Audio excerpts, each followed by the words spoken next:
तो सिर्फ कर्नाटक ही नहीं बल्कि गोवा में भी उठापटक देखने को मिल रही है। यहाँ के कांग्रेस के 15 में से 10 विधायक जो है वो बीजेपी में शामिल हो गए हैं और यहाँ सियासी समीकरण पूरी तरह से बदल चुके हैं। आपको बता दें कि कुल 40 सदस्यों वाली गोवा विधानसभा में एनडीए सरकार में बीजेपी के 17, गोवा फॉरवर्ड पार्टी के 3 और निर्दलीय 3 विधायक हैं, जबकि अब तक के में विपक्ष में कांग्रेस के 15, एमजीपी के 1 और एनसीपी का 1 विधायक था। लेकिन अब बदले हुए सियासी हालत में बीजेपी 17 विधायकों के साथ अब कांग्रेस के भी निकले 10 विधायक शामिल हो गए हैं। बिल्कुल, यहाँ पर अब 40 सदस्यीय विधानसभा है गोवा में और ये हैरान करने वाली बात ये भी है शारिक की जो 10 विधायक बीजेपी में शामिल हुए हैं उसमें नेता विपक्ष जो हैं कांग्रेस के वो भी बीजेपी में शामिल हो गए हैं और उनके जो है यहाँ पर स्पीकर ने उस बात को स्वीकार भी कर लिया है। और यहाँ पर अब कर्नाटक तो पहले सरदर्द बना ही हुआ था कांग्रेस के लिए, अब गोवा भी एक सिरदर्द साबित हो रहा है। तो विधानसभा में अगर स्पीकर अपना हो तो काफी सारे फायदे हैं। मध्य प्रदेश में दिख रहा है और अब गोवा में।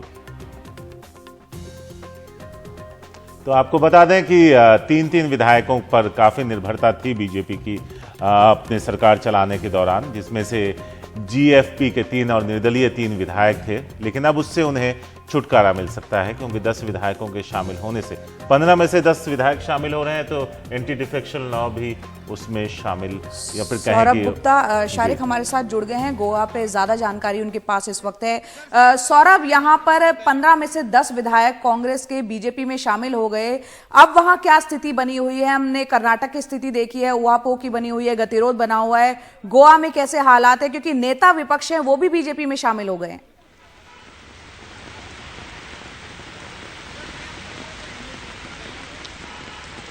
देखिए, बिल्कुल गोवा में बारिश बादल तो है ही, लेकिन साथ साथ राजनीतिक माहौल जो है वो भी एक तरीके से बहुत ही स्टॉर्मी है, ऐसे कह सकते हैं। क्योंकि ये हमारे पीछे जो है ये कांग्रेस गोवा प्रदेश कांग्रेस कमेटी के ऑफिस है,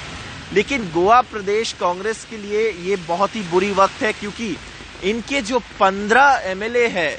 इनमें से 10 लोग बीजेपी में चले गए हैं। इसका मतलब ये होता है कि एंटी डिफेक्शन लॉ जो होता है वो लागू नहीं होगा और इसके बाद कांग्रेस के पास सिर्फ 5 एमएलए रहेंगे। लेकिन गोवा में ये और सिग्निफिकेंट बनते हैं इसलिए क्योंकि जब मनोहर पारिकर जो गोवा के पूर्व मुख्यमंत्री थे और गोवा के सबसे बड़े नेता में से माना जाते थे, उनके डेथ के बाद जब कांग्रेस कह रहे थे कि हमारे पास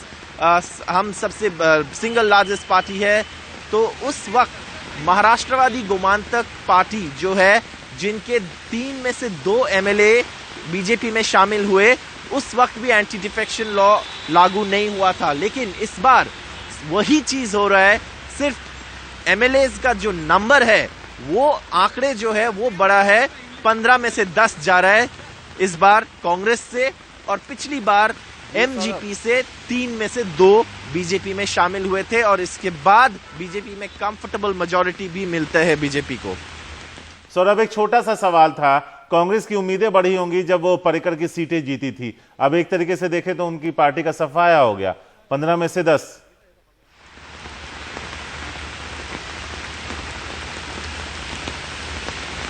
बिल्कुल, वो बाईपोल बहुत ही इंपॉर्टेंट था, वो मनोहर पारिकर की सीट था और उस सीट में मनोहर पारिकर के क्लोज एड जिनका नाम सिद्धार्थ है उनको दिया गया था वो चुनाव में। और बहुत लोगों का ये कहना था कि शायद उत्पल पारिकर जो है वो इस सीट से लड़ेंगे जो मनोहर पारिकर के बेटे हैं, लेकिन ऐसा नहीं हुआ और कांग्रेस का मनोबल जरूर बढ़ा था क्योंकि गोवा एक ऐसा स्टेट है जहां पे कांग्रेस हमेशा से अच्छे प्रदर्शन किए हैं। अगर आप पिछली चुनाव देखें 2017 का, तो उसमें भी कांग्रेस सिंगल लार्जेस्ट पार्टी के हिसाब से आए, लेकिन जो गठबंधन बन गई चुनाव के बाद उसके वजह से बीजेपी सरकार बना ली। लेकिन इस बार कांग्रेस पूरी साफ हो गई है।